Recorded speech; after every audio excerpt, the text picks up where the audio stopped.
स्वागत है आपका आपके YouTube चैनल प्रिया जीएस एकेडमी में। हम कर रहे करंट अफेयर्स जो महत्वपूर्ण रहने वाले यूकेपीएससी 2026 की प्रारंभिक परीक्षा के साथ साथ मुख्य परीक्षा दोनों के लिए। आज का जो टॉपिक है बहुत महत्वपूर्ण है, आप इसे स्टॉप मार्क कर सकते हैं। बहुत महत्वपूर्ण टॉपिक है उत्तराखंड स्वैच्छिक आंशिक भूमि चकबंदी प्रोत्साहन नीति। दैट मीन्स उत्तराखंड सरकार एक तरह का एक्ट लेकर आ रही है जिसका उद्देश्य बिखरी हुई जोतों को, बिखरी हुई भूमि के खेतों को आपस में जोड़ना उद्देश्य है, तो जिसे चकबंदी बोला गया है। तो मैं छोटे शब्दों में बता देती हूँ कि चकबंदी होता क्या है। मैं एक एग्जांपल के थ्रू देती हूँ आपको। सपोज़ ये पूरा का पूरा गांव है जो कृषि की भूमि है। फार्मर F1 है, किसान 1 है, उसकी भूमि यहाँ है, थोड़ी भूमि यहाँ है F1 की और थोड़ी भूमि यहाँ है। ऐसी F2 किसान है, उसकी भूमि इस किसान के साथ लगी है और इधर भी लगी है। चलो थोड़ा इधर F3 लगा लिया। अब इससे क्या होगा, इस किसान की थोड़ी भूमि यहाँ है, थोड़ी भूमि यहाँ है, तो ऐसे में अगर इस किसान को हल चलाना है तो उसको पहले यहाँ किसान को हल चलाना पड़ेगा, यहाँ खेती करनी पड़ेगी, फिर थोड़ा उसको यहाँ आके हल चलाना पड़ेगा, फिर यहाँ आके चलाना पड़ेगा। इस तरह से जो कृषि का लाभ होता है वो सीमित हो जाता है। उस समस्या को दूर करने के लिए सरकार या किस तरह की पॉलिसी को लेकर आती है, उसमें क्या होता है कि सपोज़ F1 किसान है, F1 और F2 किसान के मध्य क्या होगा, एक एग्रीमेंट होगा और जिस एग्रीमेंट के तहत बोला जाएगा कि F1 अपनी खेती की जो भूमि है वो F2 को प्रोवाइड कर दे और F2 अपनी भूमि F1 को दे दे। अब ऐसा तो है नहीं कि पूरी ज़मीन दे दी जाएगी, मतलब माप तोल के जितना हेक्टेयर्स है, जिस हिसाब से भूमि की माप है उस हिसाब से किसान आपस में भूमि के लिए एक एग्रीमेंट करेंगे और अपनी भूमि को आपस में जोड़ने का प्रयास करेंगे। सपोज़ अगर यही वाली भूमि F1 को मिल जाती तो उस किसान F1 के लिए कितना प्रॉफिटेबल हो जाता है। ऐसी F2 को पास से ज़मीन है तो ये वाली F2 की हो जाती तो F2 के लिए बढ़िया हो जाता। तो इसे चकबंदी बोलते हैं। ये कानून आपका भूमि सुधार कानून के साथ आया था। भूमि सुधार कानून आपके 1950 में आए थे, आपको पता होगा, नवी अनुसूची में जिसमें जोड़ा गया था, तो उसमें चकबंदी का कॉन्सेप्ट आया था। क्योंकि ये सक्सेसफुल नहीं हुआ था, क्योंकि किसान या कोई भी व्यक्ति होगा वो अपनी भूमि को इस तरह से नहीं दे सकता। ऐसा क्या पता उनका मानना हो कि ये वाली भूमि ज़्यादा प्रोडक्टिव है, जहाँ से ज़्यादा फसल का उत्पादन होगा, इसकी भूमि कम उत्पादन वाली है। तो कहीं ना कहीं छोटे छोटे डिस्प्यूट्स रह जाते हैं। इस वजह से जो चकबंदी का जो कॉन्सेप्ट है, वो कंसोलिडेशन का जो कॉन्सेप्ट है वो प्रॉपर इम्प्लीमेंट नहीं हो पाता था। तो उत्तराखंड सरकार ने ये नीति लाए और स्वैच्छिक, दैट मीन्स वॉलेंटियर लेवल पे करना है, आपके ऊपर कोई दबाव नहीं है। आप किसान जाके एक परिवार की तरह आप इस कॉन्सेप्ट को लागू करिए। सरकार इस तरह की योजना को लेकर आई है प्रोत्साहित करने के लिए। तो मैं आपको मुख्य परीक्षा के लिए दिखा देती हूँ किस तरह से इसमें इम्पॉर्टेंट पॉइंट्स हैं और इस नीति के क्या लाभ होने वाले हैं उसको भी हम देख लेंगे।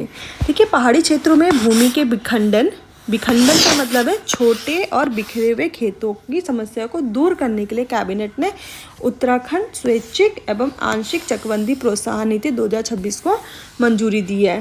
अब इसका मुख्य लक्ष्य क्या है, क्या उद्देश्य है? एक तो मैंने आपको बताया कि पूरी भूमि अगर एक किसान के आपस में जुड़ जाएगी तो किसी की जो उत्पादकता है, मतलब जो उत्पादन है, उसमें ट्रैक्टर चलाने का जो दाम है वो कम हो जाएगा या उसके और ज़्यादा भी प्रॉफिट होंगे। तो उनको देखते हैं। वार्षिक लक्ष्य क्या है, राज्य के 11 पर्वतीय जिलों में से प्रत्येक जिले, तो 11 पर्वतीय जिलों में से प्रत्येक जिले में प्रतिवर्ष 5 गाँवों में चकबंदी लागू करनी है। तो 11 पर्वतीय जिलों में प्रत्येक जिले में प्रतिवर्ष 5 गाँव में चकबंदी लागू करनी है। तो मुख्य उद्देश्य क्या है, कृषि उत्पादकता को बढ़ावा देना और एकीकृत जमीन पर खेती को अधिक लाभदायक बना के पलायन को रोकना।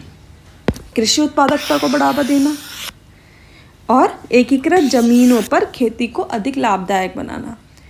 इससे क्या होगा, जो माइग्रेशन की प्रॉब्लम है उत्तराखंड में, क्या पलायन की दर बहुत ज़्यादा है। उत्तराखंड की मुख्य समस्या क्या है, पलायन एक मुख्य समस्या है।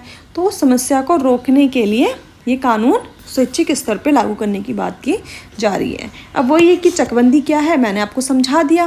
भूमि विखंडन की समस्या, पहाड़ी इलाकों में एक ही किसान के पास ज़मीन के छोटे छोटे टुकड़े गांव में अलग अलग जगह पे बिखरे होते हैं, जिससे खेती में लागत अधिक आती है और देखभाल मुश्किल हो जाती है। चकबंदी की समस्या, चकबंदी क्या है, समाधान है।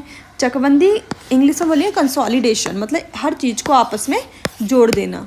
चकबंदी के जरिए इन बिखरे हुए खेतों को आपस में बदल के एक ही स्थान पे बड़ा और समेकित भूखंड बना दिया जाता है। जैसे मैंने आपको बताया था, F1 किसान F2 किसान की ज़मीन को लेके अपनी पूरी ज़मीन जोड़ लेगा। स्वैच्छिक और प्रोत्साहन आधारित है। ये नीति किसानों पर जबरन लागू नहीं की जाएगी, बल्कि उन्हें वित्तीय व प्रशासनिक प्रोत्साहन देके स्वैच्छिक रूप से चकबंदी अपनाने के लिए प्रेरित किया जाएगा। तो उनको वित्तीय प्रोत्साहन है, प्रशासनिक प्रोत्साहन है, इनको दे के उनको स्कीम को इम्प्लीमेंट करने के लिए प्रेरित किया जाएगा।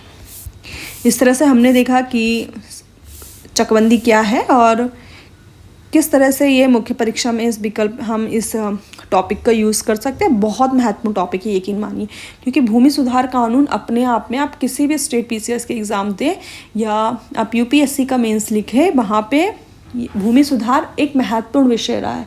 ऐसे में जब उत्तराखंड सरकार एक नया लेकर आ रही है कानून, तो वो बहुत महत्वपूर्ण हो जाएगा। देखिए, कुछ इन्फॉर्मेशन है जो हम मुख्य परीक्षा में यूज़ कर सकते हैं। मुख्य परीक्षा में जो किसानों की जो लैंड होल्डिंग है, एवरेज लैंड होल्डिंग है, मतलब भूमि का आकार एक किसान के पास औसत जो है वो 0.95 हेक्टेयर है। मार्जिनल फार्मर, सीमांत किसान कितने, जिनके पास 1 हेक्टेयर से कम भूमि है, 71.4%। तो आपके पास जो सीमांत किसान है वो 71.4% है। वहीं स्मॉल फार्मर, छोटे फार्मर्स कितने हैं, 17.7%। तो बड़े फार्मर्स कितने हो गए, 10%। ये बहुत महत्वपूर्ण है। लैंड होल्डिंग्स कितनी है, 0.95 हेक्टेयर।